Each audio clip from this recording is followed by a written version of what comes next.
நமக்கு எப்பயுமே அம்மாவுடைய அன்பு தெரியும், ஆனால் அப்பாவுடைய தியாகம் தெரியவே தெரியாது.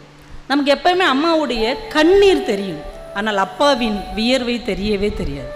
அம்மா கொடுக்குற முத்தத்தை நம்மால் உணர முடியும், ஆனால் அப்பா பட்ட காயத்தை நம்மால் உணரவே முடியாது.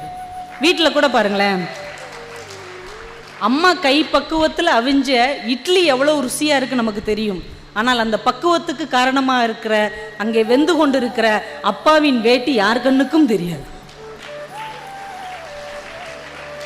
அம்மா தோசை மாதிரி அம்மாவுடைய சுவையை, அம்மாவுடைய அன்பை நம்ம அனுபவிச்சுக்கிட்டே இருப்போம். ஆனால் அந்த தோசையை தாங்கி கொண்டே அடுப்பில் எரிந்து கொண்டு இருக்கிற தோசைக்கல் தான் நம்ம அப்பா என்பதை நம்மால் கடைசி வரைக்கும் உணர முடியாது.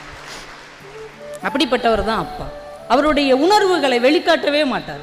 நீங்கள் வாய்ப்பு இருந்தால் யூடியூப்பில் காட்ஃபாதர் அப்படின்னு ஒரு படம், ஒரு 4 நிமிஷம் தான் ஓடும். காட்ஃபாதர் நடிகர் ரமேஷ் கண்ணான்னு ஒருத்தர் இருக்கிறார் தெரியுமா? இந்த ஃப்ரெண்ட்ஸ் படத்தில் 3 நண்பர்களில் ஒருத்தர் இருப்பார், விஜய், சூர்யா, ரமேஷ் கண்ணா. அவர் பையன் எடுத்த படம் அது. 4 நிமிஷம் தான் ஓடும். நீங்கள் வாய்ப்பு இருந்தால் பாருங்கள் காட்ஃபாதர். அந்த படம் தொடங்கும், ஒரு ஸ்விஃப்ட் காரில் ஒரு 60 வயசு அப்பா உட்காந்துருப்பார், 30 வயசு பையன் அந்த காரை ஓட்டிகிட்டு வருவார். அந்த கார் நேராக எங்கே போய் நிற்கும்னா, இந்த ஒரு கிறிஸ்டியன் மிஷனரி நடத்துகிற முதியோர் இல்லம், அனாதை இல்லம், ஸ்கூலு இதெல்லாம் நடத்துகிற ஒரு கிறிஸ்டியன் மிஷனரிக்கு முன்னாடி வந்து நிற்கும்.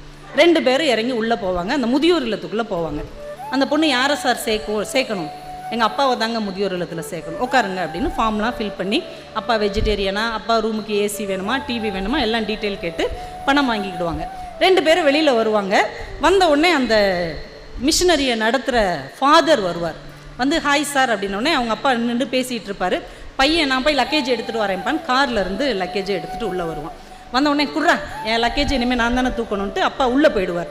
இப்போ அந்த ஃபாதர்கிட்ட அந்த மகன் கேட்பான், ஏன் ஃபாதர் எங்கள் அப்பா உங்களுக்கு முன்னமே தெரியுமா? சிரித்து சிரித்து பேசிகிட்டு இருந்தீங்க, ஏற்கனவே எங்கள் அப்பா உங்களுக்கு அறிமுகமானவரா, ஏற்கனவே பார்த்துருக்கீங்களா, பழகிருக்கீங்களான்னு கேட்பான்.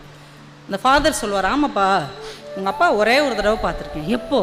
ஒரு 30 வருஷத்துக்கு முன்னாடி அவருக்கு குழந்தையே இல்லைன்னு சொல்லி எங்கள் அநாத ஆசிரமத்துக்கு வந்து ஒரு ஆம்பளை பையனை தத்தெடுத்துட்டு போனார். அதுக்கப்புறம் உங்கள் அப்பாவை இன்னைக்கு தான் பார்க்குறேன். இதாங்க அப்பா.